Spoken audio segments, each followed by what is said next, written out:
अस्सलामुअलैकुम नाज़रीन, उम्मीद करती हूँ आप सभी खैरियत से होंगे। अल्लाह आप लोगों को ऐसे ही खुश रखे। पिछले एपिसोड का सवाल, सबसे पहले बुतों को किसने तोड़ा? आपके ऑप्शन थे ये: ए हजरत ईसा अलैहिस्सलाम ने, बी हजरत सुलेमान अलैहिस्सलाम ने, सी हजरत मूसा अलैहिस्सलाम ने, डी हजरत इब्राहिम अलैहिस्सलाम ने। सही जवाब है डी, हजरत इब्राहिम अलैहिस्सलाम ने। और जिन लोगों ने कमेंट में सही जवाब दिए हैं उनका नाम है फातिमा तैयबा, इंडियन मैन शमी, फरमान खान, मोहम्मद तारिक आजमी। तो आप लोगों का बहुत बहुत शुक्रिया कमेंट में सबसे पहले जवाब देने के लिए।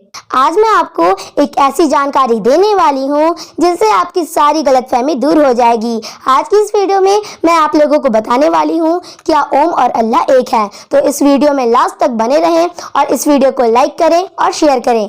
क्या ओम और अल्लाह एक है? आपके ऑप्शन: ए एक है, बी नहीं है, और आपका वक्त शुरू होता है अब।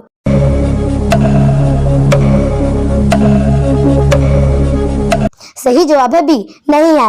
मिर्जा गालिब का शेर पढ़ रही हूँ: वहशत में ना जाने क्या क्या कुछ ना समझे, खुदा करे कोई। अब मैं शेर को कन्वर्ट कर रही हूँ: वहशत में ना जाने क्या क्या मेरी बातों में ना आए, खुदा करे।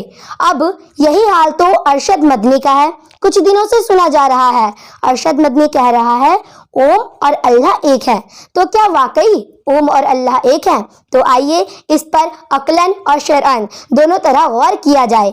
इसका कहना कितना हद तक दुरुस्त है। अब हिंदू शास्त्रों के ओम के बारे में क्या कहना है उसे भी मुलाहजा फरमा लें। व्याकरण शास्त्र के द्वारा राम से ओम उत्पन्न होता है। संधि के अनुसार ओम का ओ अह के विसर्ग होता है, रूप परावर्तन होता है। इस विसर्ग के दो रूप होते हैं, एक तो ये किसी अक्षर की संधि से हो जाता है, या फिर होता है अगर विसर्ग का रूपांतरण ना किया जाए तो अरमा, अ र और मा, इस तरीके से अगर इसी चीज को ढंग से रखें तो क्या बनेगा? र अ और मा बराबर राम, इस तरीके से। अब रा मा व्यंजनों में सवरांत माने तो राम बनता है। इसी तरह जब राम ओम का रूपांतरण मात्र है तो फिर राम विधि हरि हर मैं भी है राम, और इसी तरह ओम भी बनता है। राम को इस तरह र अ और मा बराबर राम, और इसी तरह ओम भी बनता है ओ प्लस मा बराबर ओम, इस तरीके से। राम इस तरह जैसे ओम ब्रह्मा विष्णु शिव विधि हरि हर मैं। ये तो मालूम हो गया ओम का ताल्लुक किससे और कहाँ है। अब हम लफ्ज राम का मायने जानते हैं। राम का मतलब है रमा, यानी किसी भी काम में रम जाना, डूब जाना, बेखबर हो जाना। राम शब्द संस्कृत के दो धातुएं हैं, जैसे र म रम और घ और मा गम। ये हो गए संस्कृत के दो धातु। अब मैं आप लोगों को बताती हूँ किस तरीके से। राम यानी किसी भी काम में रम जाना और डूब जाना, बेखबर हो जाना। और इसी तरीके से राम का अर्थ है रमना या निहित होना, और घम का अर्थ है ब्रह्मांड का खाली स्थान। इसी प्रकार राम का अर्थ सकल ब्रह्मांड में निहित या रमा हुआ तत्व यानी चराचर में विराजमान स्वयं ब्रह्मा।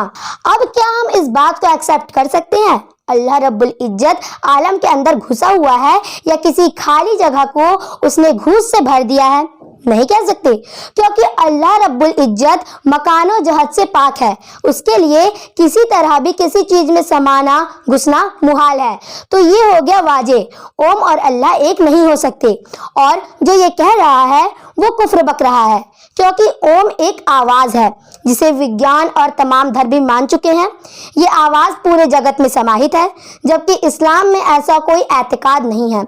अगर हम किताबें उठाकर पढ़ें तो हजरत मूसा अलैहिस्सलाम के ज़माने में सामरी ने एक बछड़ा बनाया था जिससे एक आवाज़ आती थी। दर हकीकत वो यही ओम की आवाज़ थी। उसकी वजह यह है जब हम तन्हाई में होते हैं तो कानों में अजीब साए साए की आवाज़ आती है और वो कुछ ओम की तरह होती है। अक्सर जब हम खाली कमरे में बोलेंगे और आवाज गूंजेगी तो ओम जैसी आवाज गूंजेगी। इसी को जहन में रखें। किसी भी धातु से बने बर्तन में कोई चीज अगर मारेंगे तो वो घन की आवाज के साथ हूं की आवाज भी निकालेगा। बस इसी कीमियागारी का काम सामरी ने आजमाया था और बछड़ा तैयार किया था, जिससे इस किस्म की आवाज जाहिर होती थी जो ओम की तरह थी। बस इसी को यहूदी खुदा मान बैठे, बुत मान बैठे और बछड़ों को खुदा मान लिया, माबूद बना लिया और उसी आवाज को पूजने लगे। आज तकरीबन 12,000 साल बाद यहूदियों का तरीका फिरका परस्तों ने अपना लिया है। वो भी खुदा को एक आवाज मान बैठे हैं और ओम अल्लाह एक है। तो ठीक है, जिस तरह अल्लाह की तस्बीह करते हो तो आज से ओम का जाप भी शुरू कर दो। तुम्हारी बातों में तभी हक मानूंगी जब ओम का जाप करने लग जाओगे, वरना तुम्हारा भी वही हाल है जो ऊपर मैं शेर में बता भी चुकी हूँ। इसलिए कहते हैं अक्ल अपनी चौपायों को दे बैठे फिरका परस्त, अक्ल अपने चौपायों को दे बैठे फिरका परस्त। मैं कहती थी सोहबत फिरका परस्तों की अच्छी नहीं। नाजरीन, अब मैं आप लोगों को ऐसा सवाल दे रही हूँ जिसका जवाब आप लोगों को देना है कमेंट बॉक्स में। जिस वक्त हजरत उमर फारूक आजम रदी अल्लाह तआला अन्हु ने इस्लाम कबूल किया तो मुसलमानों की तादाद कितनी पहुंच गई थी? आपके ऑप्शन ए 786 मुसलमान थे, बी 72 मुसलमान थे, सी 21 मुसलमान थे, डी 60 मुसलमान थे। और नाजरीन, इसका सही जवाब मैं आप लोगों को नहीं बताऊंगी, बल्कि इसका सही जवाब आप लोग मुझे कमेंट करके बताएं। उम्मीद करती हूँ ये नई इन्फॉर्मेशन वाली वीडियो आप लोगों को पसंद आई होगी।